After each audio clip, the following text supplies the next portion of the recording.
We originally weren't planning to be a florist, and one of the things you have to do, I think, when you're a small business and starting out, you kind of have to let the customers tell you what actually they need and want to purchase. So originally we were going to be just a gourmet basket shop, and we were going to sell flowers just as a secondary item to sell, and it ended up where we sell more flowers now than we do the baskets. So it was interesting how we came about to be really a florist. It was not exactly what we thought, but whatever works. We've been here 14 years, so something's working.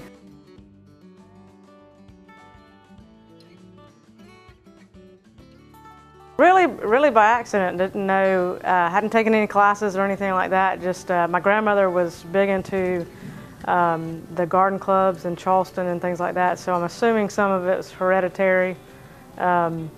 But we just got really busy one day doing funerals, and one of our designers was overwhelmed, so I started doing some flower arrangements, and it just ended up so that we do more flowers now and apparently people like us, so that's a good thing. It's always job security.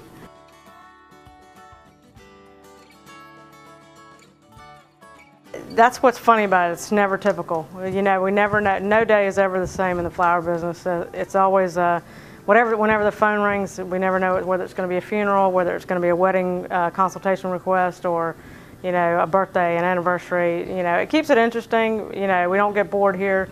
Nobody stands around. It's day to day. We hit the ground running. So it's a good thing that, you know, we're just blessed that people call on us to handle those things.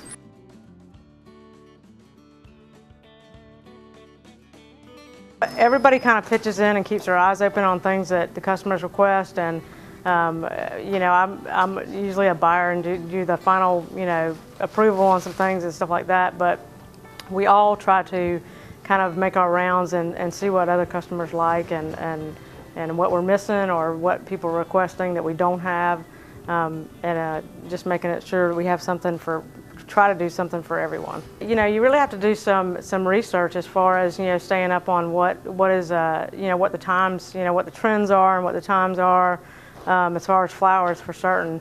You know, history has kind of proven that it repeats itself in design, as in, you know, flower design and clothing and things like that.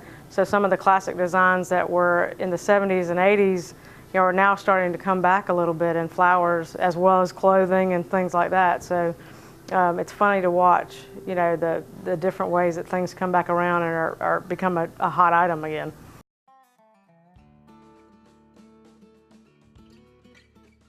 Whew. We've changed our inventory for sure. I mean, we started out a lot more gift items and things like that, and we really we have more inventory in like flowers and containers and things like that, just because that's what most of our customers, 80% of our businesses, is flowers. You know, our clientele changes every day. You know, different people call in, and, you know, we add to our list of clientele, and so it's ever changing. I mean, there's different aspects of all sorts of the gift items through, you know, clientele, etc.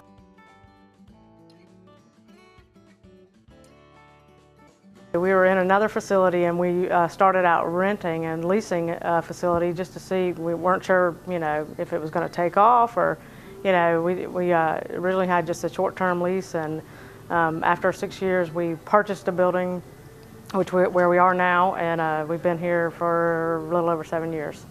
So yeah, I think we're here to stay.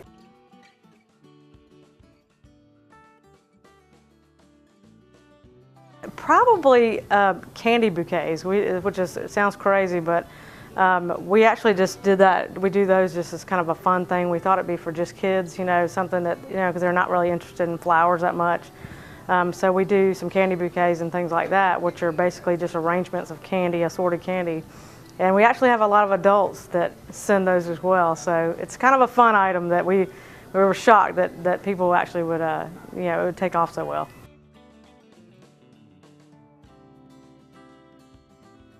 As far as, I think you just have to have drive, you know, have to have self-motivation, and, you know, you really have to give it a hard shot at it. You just can't give up easily, you know.